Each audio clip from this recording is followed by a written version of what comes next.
corporate Republicans in the Senate. 404 error. Can't compute, they are both Nazis. Either way, I will be on the side of a Nazi, don't know what to do. Good luck with that predicament. Or you could be honest and say, of course she's pro-labor. At the head of the Teamsters helped pick her.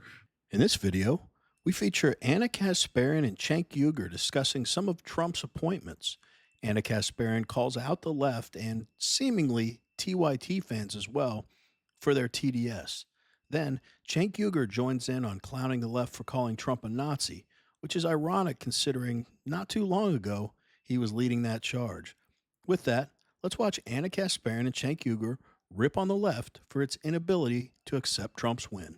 Today, Republican Senator Rand Paul announced that he will in fact be voting against one of Donald Trump's nominees for his cabinet, specifically his labor secretary pick, Lori Chavez DeRaymer, because she's too pro-labor. I'm not kidding, that is what he said. So here's what he told reporters, quote, I think she'll lose 15 Republicans and she'll get 25 Democrats. I mean, she's very pro-labor. She might get all the Democrats, who knows? Well, thank you for the admission. That's the best ad for the Democratic Party I've seen in a long time. Like, he's like, I mean, this won't help my donors at all. Corporations don't want you to get higher wages or to be protected. Yeah. She's pro-labor. What's she doing as the head of the Labor Department in a Republican administration? A Republican hates the average American What's worker. the point of Congress, honestly? At this point, what is the point of Congress? When everything gets legislated through executive orders, they're useless. They're useless. They actively work against the American people. So what's the point of Congress? They're not really an active check on the president. They don't legislate. Yeah, and their point is to help donors get even more of our cash. That's exactly right. And Rand Paul pretends to be a libertarian for the average guy. No, he's for the average corporation. So look, guys, this guy has more of a problem with a. This might be surprising to some folks, but I'm totally fine with Rand Paul doing this. If he feels like she's too pro-labor, I think that's pretty much in line historically with Republican principles. Now, I could be simplifying this too much, but if you're, quote, too pro-labor, what that means to me is someone that's going to push for minimum wage increases, expand the power of unions, and just generally impose stricter labor laws. And because the Republican Party prioritizes free markets, business growth, limited regulation, I think all of the pro-labor things I just mentioned burden businesses unnecessarily and are antithetical to principles or goals that I mentioned of the Republican Party. Now, I don't know anything about this pick. Maybe he's wrong that she's too pro-labor. Maybe there's more to the story. You guys can let me know in the comments if you know, but I don't have a problem with dissent in the Republican Party. It's refreshing, as a matter of fact. I personally just never want to turn into a leftist that just checks the boxes down the party line all the time. So I always encourage dissent from the left to work with the right. So if there's dissent on the right, not, in this case, not necessarily to work with the left, but because this pick doesn't align with Rand Paul's principles, I'm fine with that. Anyway, let's get back to the video. A labor secretary pick who's pro-labor, as opposed to someone like Pete Hegseth, who has all these credible allegations against him, including allegations of mistreating women, of having issues with alcohol abuse. No problem voting in favor of that guy. By the way, for defense secretary. Look, I even forget from time to time that Pete Hegseth was yelled out, kill all the Muslims. Everybody's like, no problem, no problem. Labor secretary being pro-labor, oh, big problem.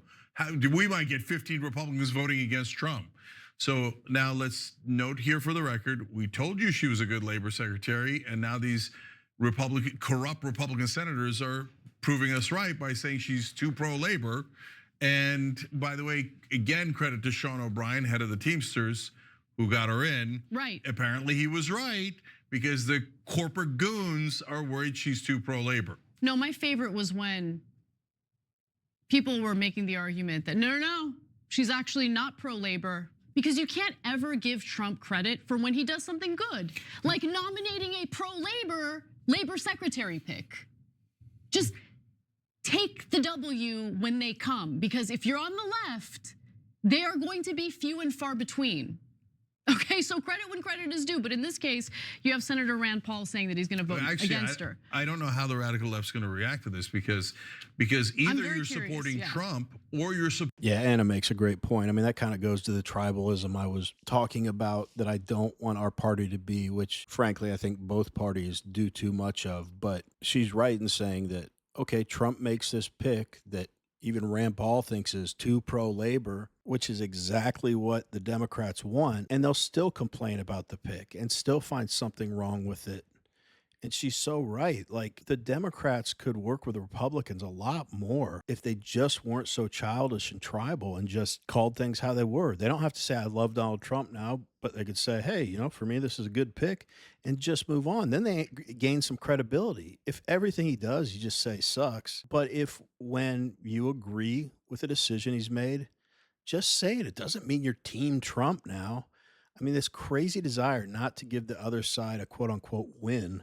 How big of a win would this be? I mean, you're literally just saying, yeah, I like this person for labor secretary. And a lot of Democrats look at that as, I don't know, folding to Trump or praising Trump. It's like, you don't even have to do that. Just say you like the pick, you like the person, you know? But their hatred of Trump just blinds them to the most obvious things. And frankly, that's why they are so difficult to work. Anyway, let's get back to the video. Supporting corporate Republicans in the Senate. 404 error.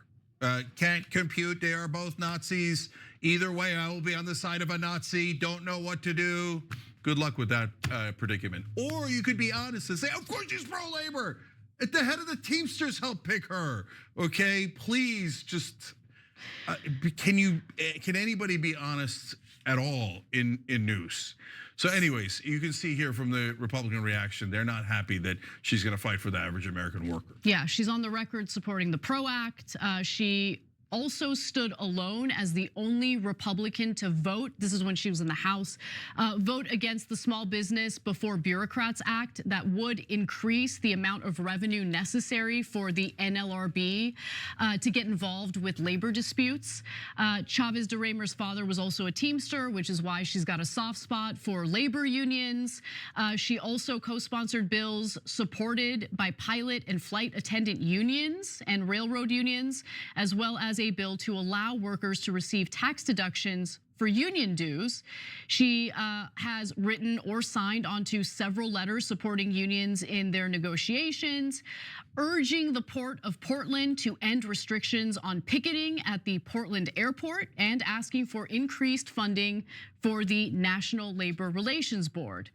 And as Cenk had alluded to earlier, the reason why she was— If you like watching videos like this one, like and subscribe. We'd really appreciate it. Let's get back to the video. chosen or nominated by Donald Trump is because Sean O'Brien, president of the Teamsters Union, suggested her, recommended her, and since he was willing to speak at the RNC, Donald Trump was like willing to hear his thoughts on who the labor secretary pick should be. So look, if she gets confirmed, I'd be very happy, but with Rand Paul saying that there's other Republicans who are planning to vote against her, I'm worried. So we'll see. I'll tell you what, I hope he's right about the Democrats. Democrats better vote for her because a lot of corporate Republicans are going to pull out. And if they pull out and this is the one nominee that's defeated, I mean, theoretically, Matt Gaetz, but he was a sacrificial lamb. They never intended to have him confirmed.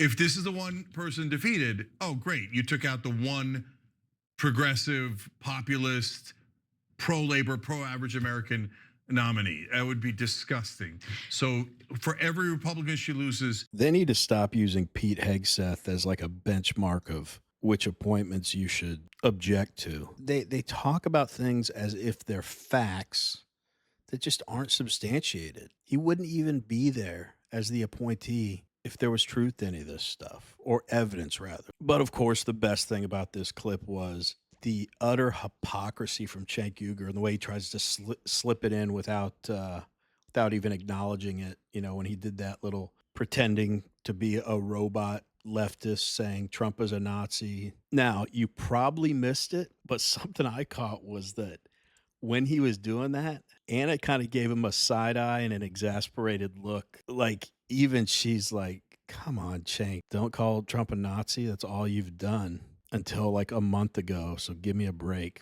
It was just really funny. It seemed like she had an awareness of how stupid he looked by doing that. But we want to hear from you. What do you guys think about Cenk's hypocrisy and the left's inability to pat Trump on the back or say anything positive about him? Let us know. Anyway, as always, really appreciate you watching, and we will see you on the next one.